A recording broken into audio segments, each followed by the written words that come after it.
નમસ્તે દર્શક મિત્રો, આજે આપણે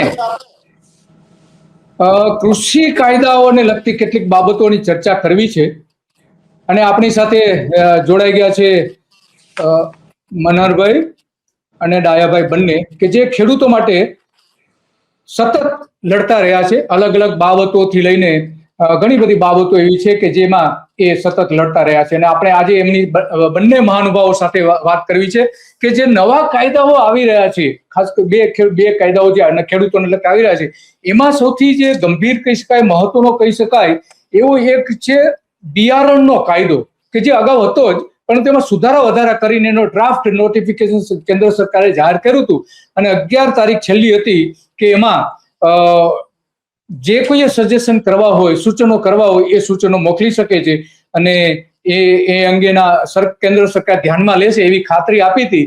તો આ કાયદો શું છે અને એમાં શું શું જોગવાઈઓ આવેલી છે એ આપણે ખાસ આપણે બંને મહાનુભાવો પાસેથી જાણીશું. અને જાણવું એટલા માટે જરૂર છે કે ખેડૂતોને મોટાભાગે આની જાણ બહુ નથી, કારણ કે નવું બીજ બિલ જે આવ્યું છે 2025, એ આમ તો મૂળ તો 1966માં બનેલું અને એમાં કેટલાક સુધારા નિયંત્રકને કરીને 1983માં પણ એમાં નવા આદેશો કરવામાં આવ્યા હતા. તો આ નવા જે સુધારાઓ માંગવામાં આવ્યા હતા એની મુદત તો પૂરી થઈ ગઈ છે. આમ તો ખરેખર કેન્દ્ર સરકારે ખેડૂતોમાં જાગૃતિ લાવીને એના સૂચનો મંગાવવા જોઈતા હતા, પરંતુ એ મંગાવ્યા નથી અને એટલા માટે આપણે આ બજારમાં જે ઉપલબ્ધ બિયારણોને વાવેતરને લગતી કેટલીક જે જોગવાઈઓ છે એ જોગવાઈઓ શું છે એ આપણે એની સાથે ચર્ચા કરીશું. તો પેલા આપણે ડાયાભાઈ પાસે જાણીશું કે ડાયાભાઈ, તમે આ કાયદાનો અભ્યાસ પણ કરેલો છે અને એમાં ખેડૂતોને શું ફાયદો થઈ શકે એમ છે અને ખેડૂતોને શું નુકસાન થઈ શકે એમ છે એ તમારી પાસેથી જાણવાની કોશિશ કરીશું. પછી મનોહરભાઈ પાસે પણ આપણે જઈશું.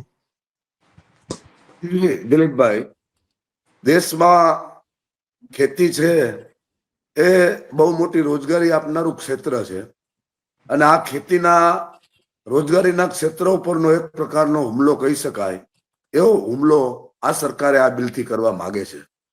બિયારણ બિલ છે એ બિયારણ બિલ છે 1966માં જે બિલની જોગવાઈઓ હતી એ તમામ જોગવાઈઓને રદ કરી અને એમને સ્થાને નવું બિલ લાવવા માંગે છે.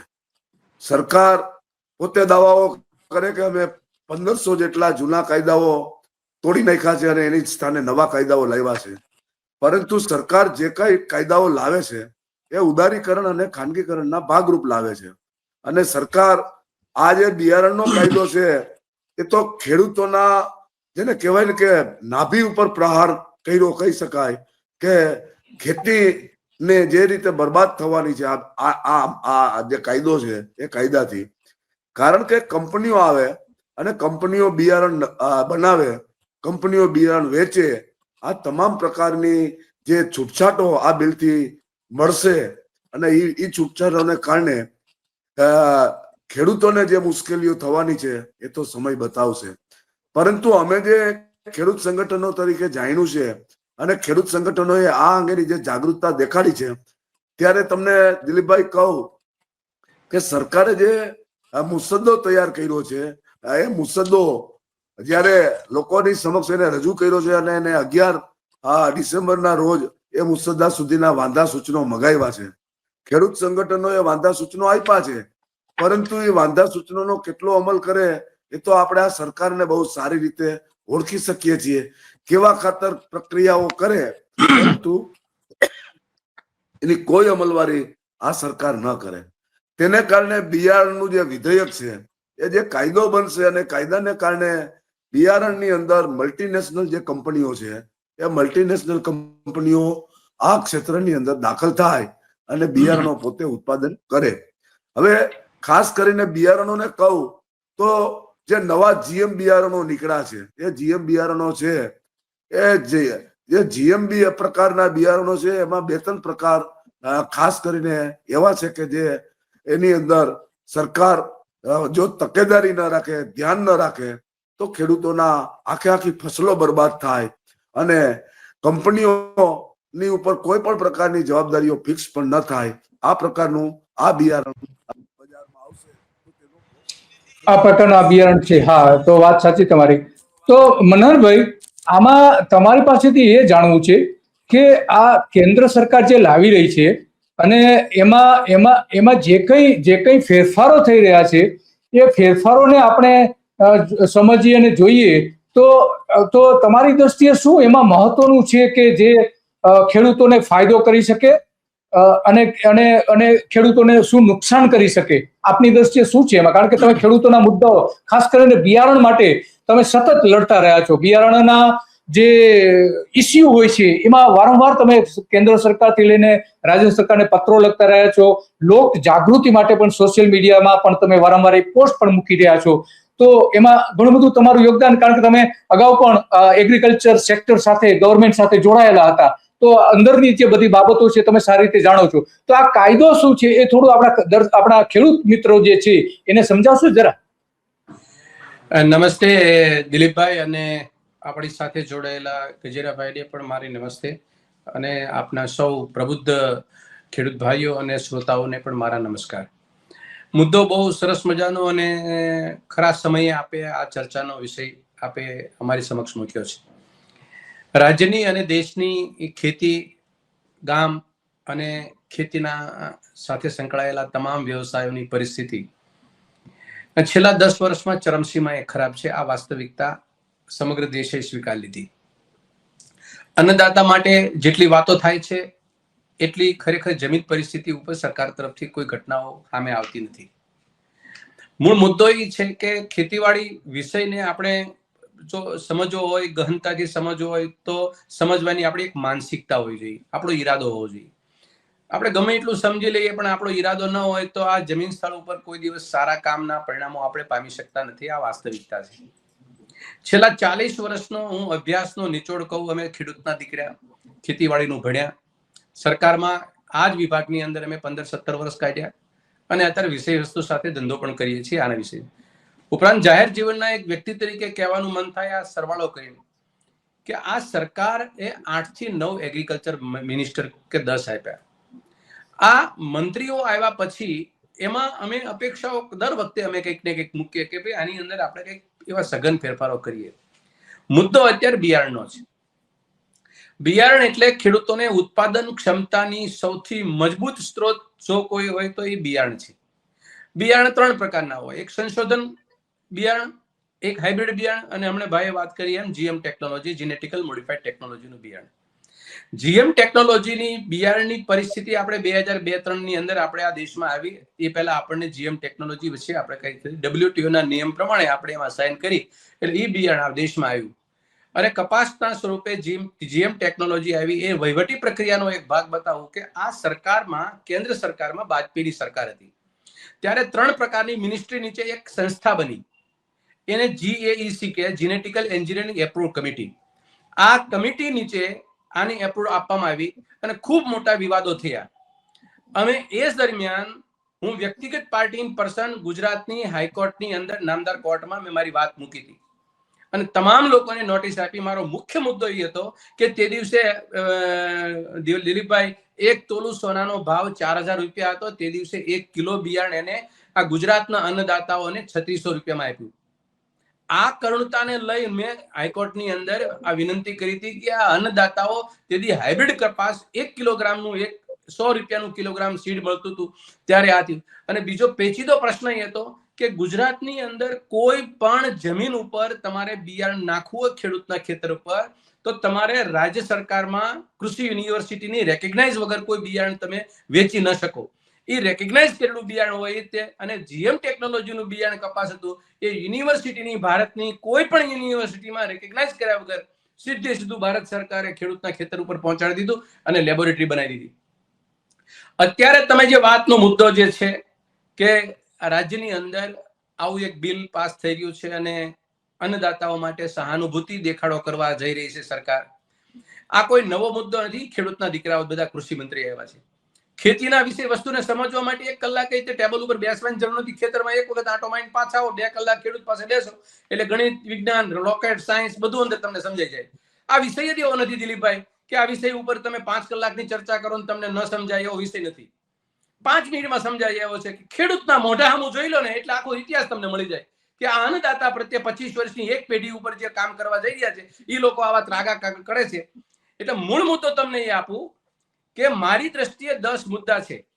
ગુજરાતના તમારી સુપ્રસિદ્ધ ચેનલના માધ્યમથી આ સરકારને હું સંભળાવવા માંગુ છું અને મેં નરેન્દ્ર મોદીને એક વખતે આ જે મુદ્દા બાબતની ચર્ચા કરી ત્યારે 10/10/2023 રોજ મેં એક પત્ર લખ્યો હતો કે દર વખતે સીઝન આવે, જૂન જુલાઈ મહિનો આવે એટલે ખેડૂતના ખેતર ઉપર કપાસના બિયારણની પરિસ્થિતિ નાજુક બને અને ઉત્પાદન ફેલ જાય. કપાસનું બિયારણ જવાબદાર હોય, સરકારને બિયારણ આપવાની ક્ષમતા નથી, બીજ નિગમને ભાંગીને ભૂકો કરી નાખ્યું અને ખેડૂતો જે બીજા ખાનગી ઉત્પાદકો પાસેથી લે છે એની પાસે અપાવી શકતા નથી. સરકારની બંને બાજુ ખરાબ છે. એક તો બીજ નિગમ સરકાર મારફત આપતો તો એ આપી શકતા નથી અને અપાવી શકતા પણ નથી. આવી પરિસ્થિતિમાં ગુજરાતની સરકાર કામ કરે છે. મેં જે 10 મુદ્દા કીધા એ 10 મુદ્દાની અંદર બરાબર સમજી અને સરકાર જો એનું ઇમ્પ્લિમેન્ટેશન કરવાનો ઈરાદો ધરાવતી હોય તો સરકાર અમારા શબ્દોને કાનથી સાંભળે. પહેલી વાત તો એ કે બિયારણની આર્થિક નુકસાનીનું સંપૂર્ણ વળતર એ ખેડૂતને મળવું જોઈએ. બીજી બાબત એ કે કંપનીના માલિકોને જો બિયારણ ફેલ જાય, નિષ્ફળ જાય તો એને 10 વર્ષની કેદની સજા, એને દંડની સજા નહીં કરવી જોઈએ, કેદની સજા. નંબર 3, કંપનીનું ઉત્પાદન જે બીજ ઉત્પાદનનું સર્ટિફિકેટ છે એ કાયમના ધોરણે રદ કરવું જોઈએ અને એ પૈકીનો કોઈ પણ આગેવાન છે, કોઈ પણ ડાયરેક્ટર છે એ કોઈ પણ સમયે ગમે ત્યારે જ્યાં ત્યાં જઈને બીજી બિયારણની કંપની ખોલી શકે નહીં. કંપનીના ભાગીદાર કે ડિરેક્ટર તરીકે એ ધંધો ચલાવી ન શકે, ન એનું નિગરાની કરી શકે. નંબર એ પછીનો 5મો નંબર, તમામ ભાગીદાર કે ડિરેક્ટર એને અસામાજિક પ્રવૃત્તિ, દાખલા તરીકે આપણા રાજ્યની અંદર કે દેશમાં દારૂનો ધંધો કરે એને બુટલેગર કહીએ છીએ. એ બુટલેગરનો જન્મ 3 વ્યક્તિ પેદા કરે છે. એક દારૂનો વેપારી એટલે કે બુટલેગર, નંબર 2 પોલીસ અને નંબર 3 સરકાર. આ 3 ભેગા થાય એટલે બુટલેગર પેદા થાય. એવી જ રીતે બીજ બુટલેગર પેદા થવા માટે 3 જવાબદાર છે. એક બિયારણનો વેપારી, 2 સરકારી અધિકારી ખેતીવાડીનો અને 3 સરકાર. આ 3 ભેગા થાય એટલે બીજ બુટલેગર બને. આ બંને વિષય એવા છે, એક 25-30 હજાર કરોડનો ધંધો કરે છે, આ 5-10 કરોડનો ધંધો કરે છે. આ બંને લોકોએ ગુજરાતના ખેડૂતોનું ખેદાન મેદાન જો વાળ્યું હોય તો આવડા આ લોકોએ વાળ્યું છે. આ પરિસ્થિતિને લઈ, આ મુદ્દાને લઈને તમે એને સજાને માફી ન હોય, એ દંડ ન હોય, એને તમારે જેલ હવાલે કરવા જોઈએ. એક વાત. બીજું, વિદેશી મૂળનું કોઈ પણ મનોહરભાઈ, આ જે નવો કાયદો આવી રહ્યો છે એમાં 50,000 થી લઈને 10 લાખ સુધીનો દંડ છે. સજાની જોગવાઈ કે જોવા નથી મળતી. આપણે કાયદાનો જે અભ્યાસ કરીએ તો આવું કેમ કર્યું? તમે સજાની માંગણી કરી રહ્યા છો. હા, એટલા માટે કહું છું, બુટલેગરને બચાવવા માટે જેમ સરકાર કરે છે એમ બીજ બુટલેગરને બચાવવા માટે સરકાર કામ કરે ને થોડીક. તો હું તમને બીજા 3 મુદ્દા કહી દઉં દિલીપભાઈ કે જે વિસ્તારમાં આ બિયારણ પકડાણું, એના દુકાનેથી પકડાણું કે કોઈ પણ વિસ્તાર હતો, એ વિસ્તારમાં પકડાય એ જિલ્લાનો ખેતીવાડી અધિકારી ઇમિડિયેટલી સસ્પેન્ડ નહીં અને ડિસમિસ કરો અને રસ્ટિગેટ કરો. 7મો મુદ્દો, વિદેશી કુળનું કોઈ પણ બિયારણ આવે, કલ્ચર છે ગુજરાતની, આપણા દેશમાં કલ્ચર, આપણે સંસ્કૃતિમાં કલ્ચર લેવાય છે. 19 પ્રકારના કલ્ચર છે, એકબીજા દેશમાં ટ્રાન્સફર નથી થતા. એમ સીડ પણ એક કલ્ચર છે. આ કલ્ચરને અહીંયા આગળ ઇન્ડિયામાં કોઈ પણ વસ્તુ લાવે તો એને પહેલા ભારતની કોઈ પણ ICAR રેકગ્નાઇઝ એગ્રીકલ્ચર યુનિવર્સિટીમાં એનું સંશોધન થાય, 3 વર્ષના ટ્રાયલ લેવાય, ટ્રાયલને બાદ એને small scale trial, large scale trial અને ખેડૂતના પ્રતિષ્ઠિત ખેડૂતોના ખેતર પર વાવે થાય. ત્યારબાદ 7 વર્ષ પહેલા એ ખેડૂતના બિયારણને ખેડૂતના ખેતર ઉપર ના મોકલવું જોઈએ. વિદેશી કુળનું બિયારણ જે રીતે મોન્સાન્ટો કંપનીનું આવી અને ખેડૂતના ખેતર ઉપર મોકલી દીધું હતું, સરકારે કોઈ ધ્યાનમાં નથી રાખ્યું. એના કારણે પણ ઘણી બધી પરિસ્થિતિ નાજુક બની. એનાથી આગળ લેભાગુ વેપારી જે નીતિ જે છે એ જે કરે એને ખતરનાક અસામાજિક પ્રવૃત્તિ એટલે બુટલેગરનો દરજ્જો તેને આપી દેવામાં આવે કે અસામાજિક પ્રવૃત્તિને 10 વર્ષથી કેદની સજા. અને છેલ્લું, સાહેબ, બિયારણનું પેકેટ તમે જોતા હશો, વડીલ મારા ગજેરાભાઈ બેઠા છે એ પણ જોતા હશે. પેકેટ, બિયારણનું પેકેટ ઉપર એને જેમ આપણે સામાન્ય રીતે ફૂડ પેકેટ હોય એમાં ઇન્ગ્રેડિયન્ટ્સ લખેલા હોય, કન્ટેન્ટ લખ્યા હોય, આવા પેકેટની અંદર તો ગુજરાત સરકારે, મારી પાસે એક કાગળ છે, એમાં એને શું કર્યું ભાઈ દિલીપભાઈ, આ પરિપત્ર કાઢ્યો હતો એને. આ પરિપત્ર તમે જુઓ, આ પરિપત્રમાં એવું કે છે કે તમારે કોઈ પણ પ્રકારની ખાનગી સીડ કંપનીને સંશોધિત પાકની વેરાયટી, હાઇબ્રિડ જાતોનું રજીસ્ટ્રેશન કરવાની પ્રથાને અમે રદ કરી દઈએ છીએ એટલે તમારે કોથળી પકડો, જે પેક કરો એ ખેડૂતના ખેતરે મોકલો. આ સરકારનો છે, આ ભાજપા સરકારની વાત કરું છું, કોઈની વાત નથી. આ પરિપત્ર છે. કઈ તારીખે પરિપત્ર કાઢ્યો હતો? 16 ફેબ્રુઆરી 2022 ના રોજ. એક પરફેક્ટ ઘરનું સપનું એને સાકાર કરશે કોણ? Shrinathji group of companies. 10 વર્ષ પહેલા Dakshesh Shah started his journey એક સિમ્પલ ડ્રીમથી. બધાનું ડ્રીમ હોમ બનાવવાનું સપનું, એ પણ અફોર્ડેબલ પ્રાઇસમાં. 2015 થી હજારો ફેમિલીઝનું સપનું પૂરું કર્યું છે. તો તમે કેમ પાછળ રહી જાઓ? આજે જ મુલાકાત લો શ્રીનાથજી સામ્રાજ્ય અને સ્વસ્તિક પાર્કની અને તમારા સપનાને એડ્રેસ આપો. આનો મેં સખત વિરોધ કર્યો હતો કે તમે એમાં ગમે પેક કરી દો. એટલે આવી રીતે વેપારીઓને છૂટછાટ આપવાના ધંધા કરેલા છે આ લોકોએ. આ કઈ નાના માણસો નથી, બહુ મોટા માણસો છે આ બધા. એના કરતા આગળ 10મો મુદ્દો હું કહી દઉં. લેબલિંગ ની અંદર દાખલા તરીકે હું બાજરાની વાત કરું તો કે બાજરાની કેટલી ફૂટ હોય, બાજરાના ડુંડાની સાઈઝ કેટલી હોય, બાજરાના ડુંડાની ગોળાઈ કેટલી હોય, બાજરાના 1100 ગ્રામ 1000 દાણાનું વજન કેટલું હોય, બાજરો પાકશે કેટલા દિવસમાં, પિયત છે કે બિન પિયત, કયા વિસ્તારમાં પાકશે, કઈ રજીસ્ટ્રેશન ખાસિયત ધરાવે છે, ટેસ્ટિંગમાં કેવો છે, અને પછી બાજરાના ઉત્પાદનના દિવસોની સાથે સાથે એ બાજરાનું ઉત્પાદન કયા વિસ્તારમાં વાવેતર કરવાથી વધુ ઉત્પાદન આપશે, આવા તમામ કેરેક્ટર એને થેલી ઉપર લખવા જોઈએ. અત્યારે કોઈ પણ પ્રકારનું સામાન્ય 2-3 લખી દે છે અને વાત પૂરી. અને છેલ્લો વાત, જીએમ્સ ટેકનોલોજીનું સીડ, એનું સંશોધન ભારત સરકાર પાસે છે જ નહીં. આજની તારીખે કોઈ પ્રકારનું એનું સંશોધન નથી. તમે વિચાર કરો આ કેટલો તગલગી અને કેટલું કે હંબક ચાલે છે. 2003 ની અંદર જીએમ ટેકનોલોજી મોન્સાન્ટો કંપની લાવી, 2017 સુધી એને રોયલ્ટી કમાણી, 17 પછી એ જતી રહી, એ ડીકન્ટ્રોલ ટેકનોલોજી થઈ ગઈ. તો પણ છતાં આજ ગુજરાતની અંદર ને દેશની અંદર બીટી કોટન વાવે છે તો એના બાપ કોણ? તમારા ઘરની અંદર પરિસ્થિતિ નાજુક ક્ષેત્રમાં થશે તો એની ફરિયાદ કોને કરશું? આ ડીકન્ટ્રોલ થઈ ગઈ ટેકનોલોજી આજે મોન્સાન્ટોની આ દેશમાં નથી.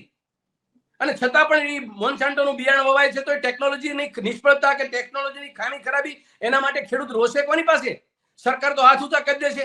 5 કરોડનો ધંધો કરનારો 5 લાખ રૂપિયા ભરી દે છે. અત્યારે 1 લાખ રૂપિયા છે, બીજી વખતે 5 લાખ રૂપિયા છે. 5 કરોડનો ધંધો કરનારો માણસ 5 લાખ ભરી અને જેલ કાયદેસર રીતે કોર્ટમાં છૂટી જાય છે. સજા તો છે નહીં.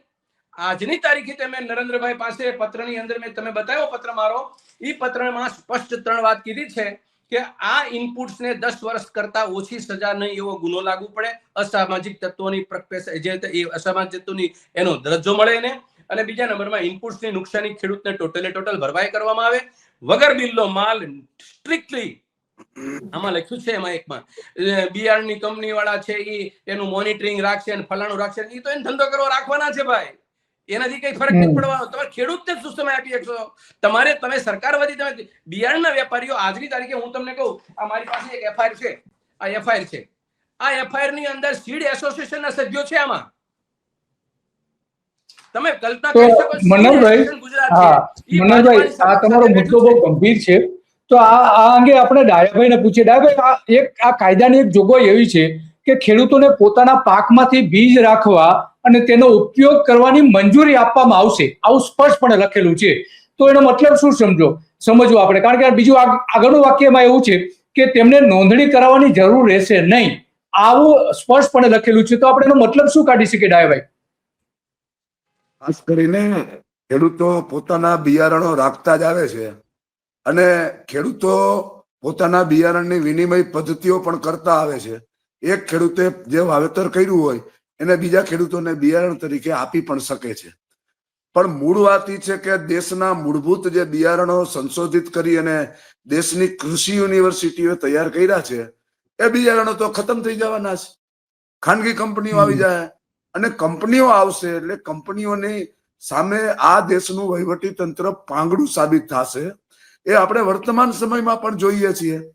તમને ખ્યાલ હોય તો કચ્છની અંદર જે અત્યારે હેવી ઇલેક્ટ્રિકલ લાઈનો પડે છે એ કોઈ પણ જાતની નોટિસ નહીં, કોઈ પણ જાતનું વળતર નહીં, અને પોલીસની મદદ લઈ અને મન પાવે એ રીતે આ કંપનીઓ કામ કરે છે. જે પોલીસે ખરેખર ખેડૂતોને રક્ષણ આપવું જોઈએ, એના ખેતરમાં કોઈ ઘૂસી ન જાય, એને બદલે ગેરકાયદેસર ઘૂસનારાઓનું તરફદારી કરે છે. બિયારણ એ બહુ મૂળભૂત બાબત છે અને ખેડૂતના પાકનો મુખ્ય આધાર એ બિયારણ છે. અને આ બિયારણો જો ખતમ થઈ જશે તો આમાં મલ્ટીનેશનલ કંપનીઓ આવે છે, જીએમ પ્રકારના બિયારણો તો દિલીપભાઈ એ વર્મિનેશન બિયારણો હોય, એટલે એની અંદર જીવજંતુ ઉત્પાદનની સાથે જ આવેલા હોય, તેને કારણે આખે ને આખા પાકો તો ફેલ થાય. આમાં ડાયાભાઈ બીજી સરકાર એને ડાયાભાઈ 10 લાખ રૂપિયાનો દંડ આપે તો એનાથી શું થવાનું? ડાયાભાઈ આજે કાયદો જે છે એમાં બીજી એક જે જોગવાઈ એવી કરી છે મારી દ્રષ્ટિએ બહુ મહત્વની છે. એમણે એવું કહ્યું છે કે બીજની જાહેરાત અને માર્કેટિંગ માટે નિયમો પ્રસ્થાપિત કરવામાં આવશે અને ખોટા અથવા ગેરમાર્ગે દોરનારા દાવા કરતી જાહેરાતો પર પ્રતિબંધ મૂકવામાં આવશે. તો અત્યારે જે જાહેરાતો આવે છે મોટાભાગની તો આ જ પ્રકારની આવી રહી છે. સરકાર જે બધી બાબતો લખે છે, વર્તમાન સરકારમાં નવું બીજ વિધેયક ન હોવા છતાં ડુપ્લિકેટ બિયારણોની ભરમાર છે, અને ખેડૂતો જ્યારે ભોગ બને છે ત્યારે એકાદ બે દુકાનદાર ઉપર એના પગલાઓ લેવામાં આવે છે, પણ ઉત્પાદન કરનાર કંપનીઓ સામે કોઈ કાર્યવાહીઓ થતી નથી. અને આ કંપનીઓને 10 લાખ રૂપિયાનો દંડ તો સામાન્ય છે. સામાન્ય છે. યસ યસ, જે મનોહરભાઈ વાત કરી રહ્યા છે. તો મનોહરભાઈ તમને પૂછવું છે મનોહરભાઈ, આ ડાયાભાઈ બહુ સારી વાત કરી કે એને જોગવાઈ નથી કરતી, જે તમે વાત કરી એ જ ડાયાભાઈ વાત કરી રહ્યા છે. તો આમાં મનોહરભાઈ એક બાબત એવી છે કે જે પરીક્ષણ કરતી લેબોરેટરીમાં પરીક્ષણ કરનારાની જે છે એને નોંધણી કરાવવી પડશે, એનું ઇન્સ્પેક્શન કરવામાં આવશે. તો અત્યારે શું પરિસ્થિતિ છે? અત્યારે કોઈ આ સીડ્સ કંપનીઓ જે છે આખા ગુજરાતમાં, જે તમે વાત કરી તે પ્રમાણે 400 જેટલી કંપની છે, તો એમની પાસે પરીક્ષણ માટે સીડ્સ બનાવવા માટે કોઈ લેબોરેટરી છે ખરી? મારા હાથમાં કાગળ આવ્યો ને તમે સવાલ પૂછો દિલીપભાઈ, બહુ દુઃખ સાથે વાત કરવાનું મન થાય. તમે કરુણતા જુઓ, આ 22/4/2022 નો આ કાગળ છે. સરકારે એક જાહેરાત કરી છે કે અમારે બિયારણનું રજીસ્ટ્રેશન અને આ તે અને એનું ટેસ્ટિંગ કરવા માટે જીએમ ટેકનોલોજીની લેબોરેટરી જે કોઈ પાસે હોય તો એને અમારે કોન્ટ્રાક્ટ આપવો છે. તમે વિચાર કરો, સરકાર પાસે એવી કોઈ આજની તારીખે લેબોરેટરી નથી. 1990માં જે કોંગ્રેસની સરકારોએ 3 લેબોરેટરી આપી હતી, જુનાગઢ, ગાંધીનગર ને નવસારી. આજે એ 3 લેબોરેટરી ચાલે છે, ચોથી વડોદરામાં શરૂ કરી, હજી દરવાજા ખુલ્યા ન ખુલ્યા ખબર નથી. બે બાયોટેકનોલોજી લેબોરેટરી બનાવવા માટેની વાત કરી છે ગાંધીનગર ને નડિયાદ. એ હજી કઈ ઠેકાણા નથી. બાયોટેકનોલોજીની અંદર બાયોટેકનોલોજીસ્ટ નથી. આજની તારીખે સરકાર પાસે બાયોટેકનોલોજીસ્ટ નથી. આ તમે જ્યારે મારી વાત સાંભળો છો ત્યારની વાત કરું છું. નંબર 2 કે 102 સીડ ફાર્મ હતા, 102 સીડ ફાર્મ અને 182 ટીસીડી ફાર્મ. આમાંથી 90% ફાર્મ વેચી માર્યા. આ બિયારણના સંપર્કમાં રહી અને બિયારણનું ઉત્પાદન થતું હતું. ખેડૂતો ત્યાં જોવા જતા હતા, એનો પાક જોવે, ડેમોન્સ્ટ્રેશન જોવે અને ખેડૂતો ખરીદે.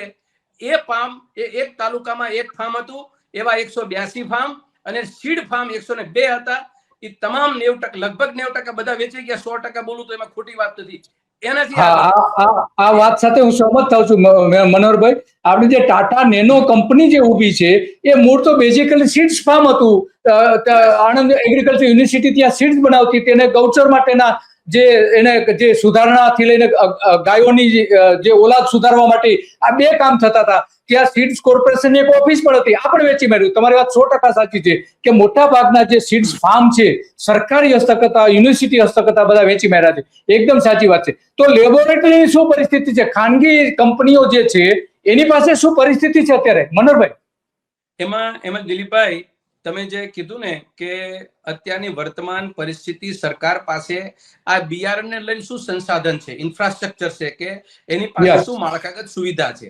આપણો સીધો સાદો સવાલ છે. સરકાર પાસે 3 પ્રકારની કોર્પોરેશન હતી. એક સીડ સર્ટિફિકેટ એજન્સી, એટલે ગુજરાત રાજ્ય સીડ સર્ટિફિકેટ એજન્સી, જે ખાનગી ખેડૂતો જે બીજ ઉત્પાદન કરે એનું સર્ટિફિકેશન કરી દે. અને એ ખેડૂતો, જેમ ભાઈ ગજેરાભાઈ વાત કરી કે વસ્તુ વિનિમયના રૂપમાં કોઈ વેચતા હતા પણ કોઈ ટેગિંગ કરીને કોઈ વ્યવસ્થિત રીતે વેચતા, એના માટે સીડ સર્ટિફિકેટ એજન્સી, બિયારણ માટે બીજ નિગમ કામ કરતું હતું, એ બીજ નિગમની કોર્પોરેશન. અને ત્રીજી જીએલડીસી, ગામની અંદર જમીન અને પાણીનો સંચય કરવા માટે બીજ નિગમ હતી, જીએલડીસી હતું. આ 3 હતું. અને ચોથું હતું વિદેશની અંદર એક્સપોર્ટ કરવા માટે ગુજરાત સ્ટેટ એક્સપોર્ટ કોર્પોરેશન હતું, એગ્રીકલ્ચર ક્રોપને.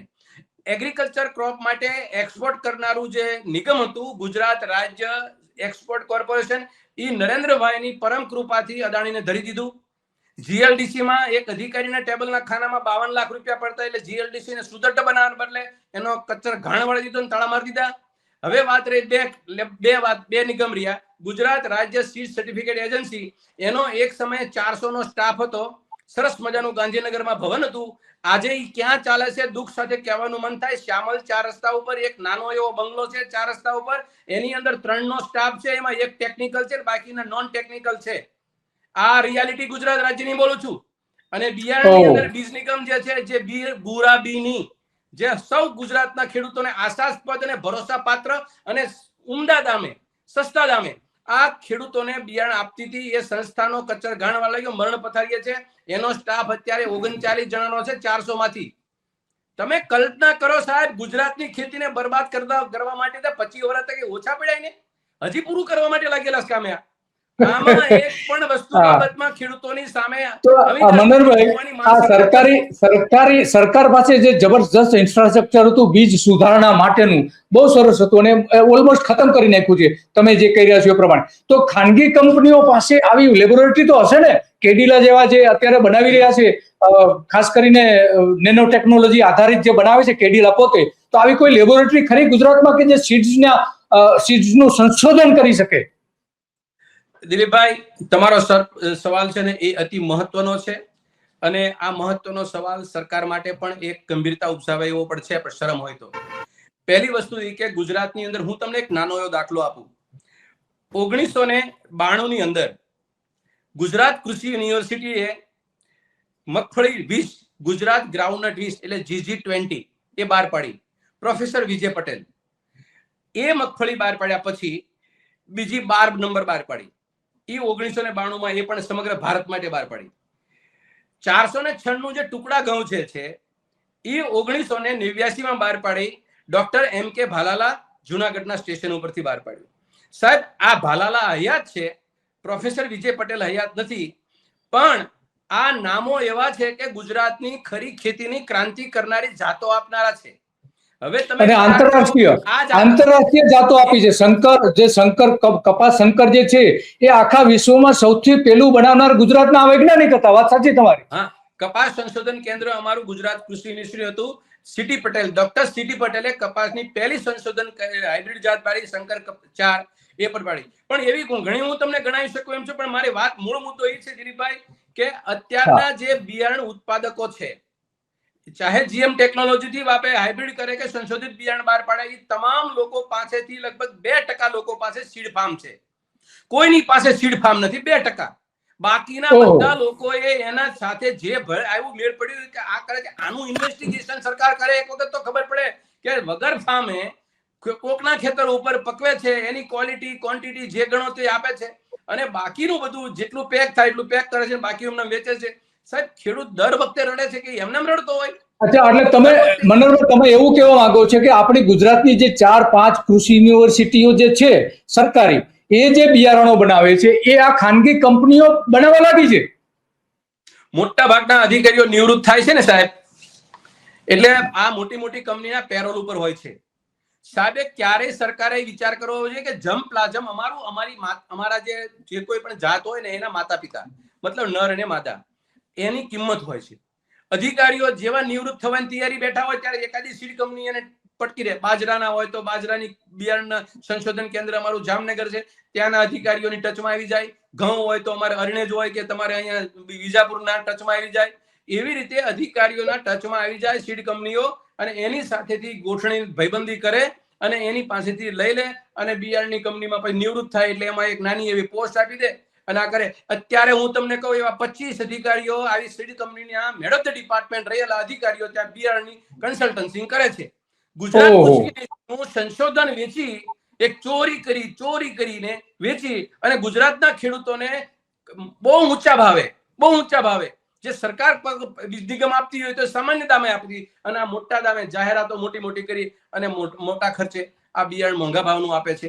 આ પાછળની આમાં કારસ્તાન છે મોટા. સરકાર મનોહરભાઈ, આ તમે બહુ સારી વિગતો આપી. ખરેખર તો આ બહુ ચોંકાવનારી વિગતો છે તમે જે કહી રહ્યા છો અત્યાર સુધી જે કંઈ કહ્યું છે. તો હવે આપણી પાસે 2 મિનિટનો સમય છે, આપણે ડાયાભાઈ પાસેથી જાણીએ કે એ શું કહેવા માંગે છે, એમની પાસેથી જાણીએ. ખાસ કરીને દિલીપભાઈ મારે તમને ધન્યવાદ આપવા પડે કે બિયારણ જેવા મહત્વના સવાલ ઉપર આપણે ડિબેટ આપણે આપી છે. મોટી મોટી કંપનીઓ જે આજે એગ્રીકલ્ચરની અંદર એ પછી બિયારણનું ઉત્પાદન હોય કે ખેતરોના કરાર આધારિત ખેતી હોય, આ તમામની અંદર મોટા નફાઓ જોતા તેઓએ હવે ખેતીના ક્ષેત્રમાં ઝંપલાવ્યું છે અને સરકાર ઉપર દબાણ લાવીને ગમે તે પ્રકારે એનકેન પ્રકારે આ બિયારણની અંદર છૂટછાટો લઈ અને બિયારણ ઉપર મોનોપોલી ઊભી કરવા માંગે છે. અને આ મોનોપોલી આવનારા સમયમાં ખેડૂતોની બરબાદી તો થશે, પરંતુ દેશની ખાદ્ય સુરક્ષાને પણ મોટો ખતરો થવાનો છે. આ બાબત આપણે સમજવી પડશે અને આવનારા સમયમાં હજુ વધુ ડિબેટ પણ આપશ્રી દ્વારા થાય. ચોક્કસ આપણે આ કાયદાનો જ્યારે અમલ શરૂ થવાનો હશે એવી સરકાર જાહેરાત કરશે એ પહેલા પણ આપણે આની ચર્ચા કરીશું. અત્યારે આપણે સમય પૂરો થાય છે. બંને મહાનુભાવો ખૂબ ખૂબ આભાર, મનોહરભાઈ અને ડાયાભાઈ, કે તમે બીજ માટે ખરેખર ખેડૂતો માટે શું ચાલી રહ્યું છે, શું થયું છે, સરકાર શું કરી રહી છે અને જે નવો કાયદો આવી રહ્યો છે એના વિશે વાત કરી. તમારા બંનેનો ખૂબ ખૂબ આભાર. Thank you.